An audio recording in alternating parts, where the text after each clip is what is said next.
Hello, it's Layefa. How are you? It's been a while since I've done a sit down and I'm just getting ready for the day. It's Sunday today. If I put this video up today, then boy, I've been busy. I want to talk about this whole H&M ad. I really don't have anything to say that hasn't already been said. First of all, I never saw the ad. I'm not really on Twitter like that to see all the comments and whatnot. Did I say this is a get ready with me? It's a get ready with me. I'm putting on my basic everyday makeup. I've recently been using NARS foundation. I usually use like the Fenty Beauty or what's the other one that I always Lancome. That's it. I think my point of view is that it's like duh, as in the mirror should have always been pointed at us, and like before we make these comments we should always check ourselves. And I've said this before, I'm constantly checking myself. I've spoken about people commenting about my daughter's hair and saying how it looks like mixed race hair and it really isn't, but me almost taking that like a compliment when really it's kind of like a backhanded compliment. And now this whole thing with the girl on the H&M ad and her hair being like that, had I seen the ad before the actual conversation, I'm not sure how I would have reacted or what my thoughts would have been. But I think we constantly need to be checking ourselves because there's a lot of unlearning that we have to do as a community, and it's not really our fault. It's a system, and for years and years and centuries there hasn't been representation of us, and we were always looking up to the white man as the image of beauty and perfection and everything else. So it's only natural that even in 2019 things like this are still happening, because we've got a lot of unlearning to do as a community. That's why it is called a natural hair journey, because it's a journey of self-love, so to speak. And even ourselves, like I've said it before in previous videos, that when I was going natural, I was looking at YouTubers like Alicia James, I was looking at Ambrosia, and later on started looking at Natural 85. Now all these ladies have very beautiful hair, and it is, I would say, type 4 hair, but it's not 4C. It's not on the kinkier, coilier spectrum. And I was going natural with the hopes and dreams that my hair would look like theirs, and it didn't, and it doesn't. I'm loving how my foundation is just making my face look I never do anything amazing about my eyes, but if we want to get into my eyes, it's a sleek palette, and I'm literally gonna use this brown one, and this kind of, it's not coming up pink on camera. I think my exposure is too bright. So with all of this conversation about us hating ourselves, and I don't even want to say, there needs to be more representation, because at this day and age, there's a lot of representation out there, especially on social media, especially if we're saying that social media is the new media. So if you're talking about Instagram, YouTube, Twitter, Facebook, all those platforms, there is a lot of us out there. But the thing is, we ourselves, we're not seeking ourselves the people that look like us to make these images very normal and very okay. So when we do see it, it's like, it's standard, For so long, our hair has to be slick and prim and proper. I didn't know that having slick edges was such a big deal until I started making YouTube videos. Watch my vlogs from way back when. I would have my hair in like 2-strand twist and have it like up in a bun or in a low bun, and I wouldn't lay down my edges, and nobody ever commented on it. But the minute I started like using gel or edge control on my edges, I was getting compliments. Your hair looks so nice, your hair, and I'm like, hang on, this is the same hairstyle, but do I not look good enough for the people that I'm trying to attract, the people that essentially look like me? Am I not good enough? Do I need to always wear a wig or a weave for people to click on my videos? And I'd be the first to confess that sometimes I watch YouTubers just because they're pretty or just because they have nice hair. If we're going to complain about, oh, these are not images that we're not used to, and there needs to be more of us. Yes, there does need to be more of us out there, but there is a lot of us out there already, us who have this look of this girl on the H&M ad who clearly has kinky coily hair. Her hair's on the shorter spectrum, her hair probably isn't necessarily as full, but I don't even think that at issue is the fullness. I think it's just like more so the way it seems to have been kept for that particular campaign. But if you check it, like if you put the campaign into context, all of the girls in this campaign have messy hair. That was the whole vibe, that they've come back from school and they've had a bit of a rough and tumble, so that all of their hair is messy. But the girls with looser texture and straight hair, they're still looked at as cute. There have been videos that I've put my child on the internet and her hair isn't done, and I've had to warn my audience. Not like most of you know me pretty well, and I think you're very understanding, but from time to time I do get people who are not necessarily consistent and tap into my videos, and I feel like I need to check anybody before they come for my child,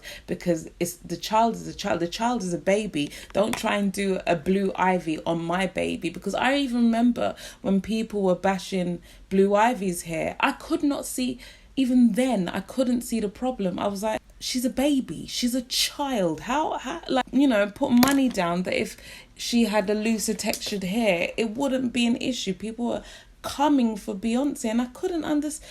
Up till now, I couldn't understand it. Like, why are you gonna come for her? That's a baby. If we want to see a change, we need to be the change. If you can't see yourself on TV, at least you can see yourself on YouTube, on Instagram. But there's loads of us out there. How many people are checking for Discovering Natural? How many people are checking for Mems Nige, who makes natural hair videos as well as teacher parenting tip videos, and she has kinky coily hair and very full beautiful hair at that. How many people are checking for me? Okay, yes, you are checking for me. Naturally High, she's a British 4C YouTuber, although I feel like people check for her because her hair is long, and if your hair's not long, you don't have that, like you tend not to get that reception. Like the only person that I could think of who is like a 4C hair chicken is doing relatively well on this platform, I would say, is Chizzy Duru. How many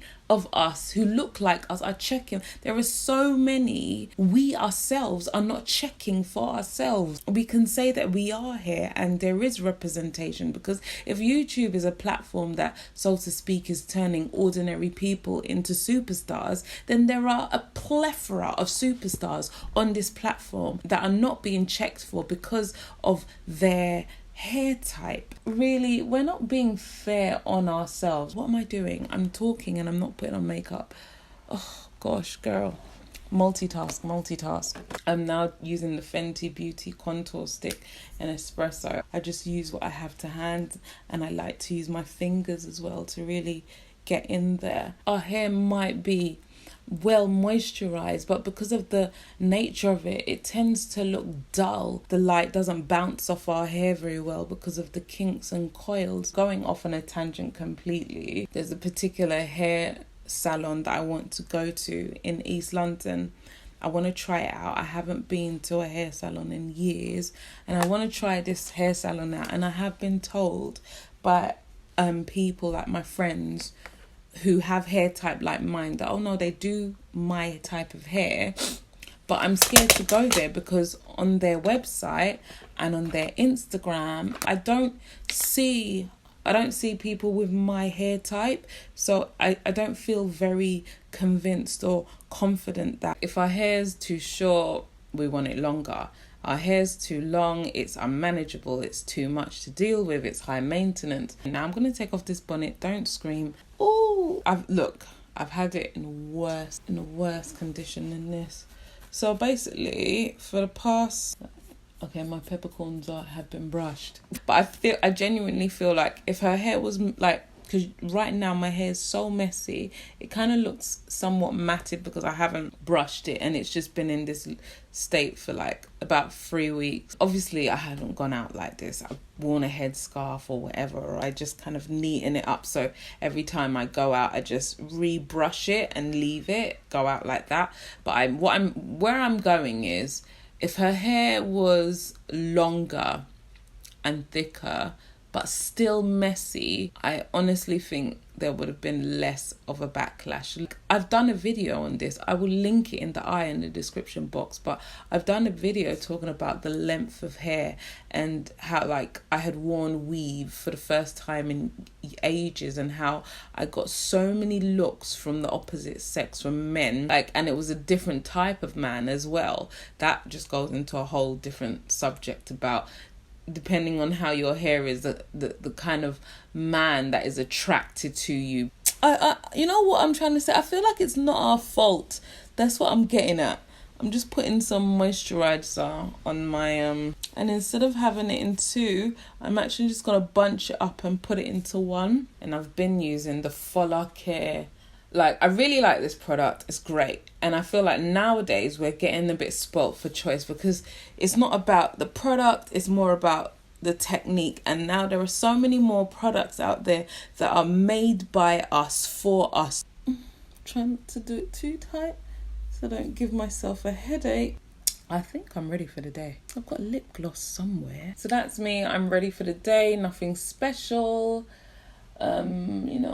Just put the hair back in a bun. I think that's pretty much all I've got to say for this video. That is not necessarily our fault. It's a system that we find ourselves in, especially living in not even just living in the Western world, because I believe it happens, in countries within Africa as well, just colorism and that whole thing. But yeah, that's all I've got to add. Thank you so much for watching. I do hope you've enjoyed this video. Do give me a thumbs up if you like it. Hit the subscribe button if you haven't done already. And also tell me, what were your thoughts about this image of the girl in the H&M campaign? If you hadn't seen it in this context, like, let's be real, if you hadn't seen it in this context, what would have been your initial thought? But I suppose there's one thing seeing the image by itself, but then seeing it collectively with all the other images. What are your thoughts? Would you get it? Would you be like, oh, okay, there's a thing? Or would you be like, oh no, cussing the mother, cussing H&M, cussing everybody out? I don't even know what my thoughts would have been. I can't like preempt it now, because I didn't see it how it was to begin with, but I've only seen it in context of people having this discussion. So this is why I have this view, is that yes, it's very true. We've got a lot of learning to do. There's so much weight to it and so much unpacking to do. And that's why I say, like, we just need to see more of ourselves. We need to seek out images of ourselves, not just in our complexion, because there's so many of us out there, but also in our hair type. Anyway, thank you so much for watching. Do give me a thumbs up if you liked it. Hit the subscribe button. Enough of you are not getting my videos, so hit the notification bell as well, so that you could be notified. Until my next video, think smart, work hard, make it happen. Bye.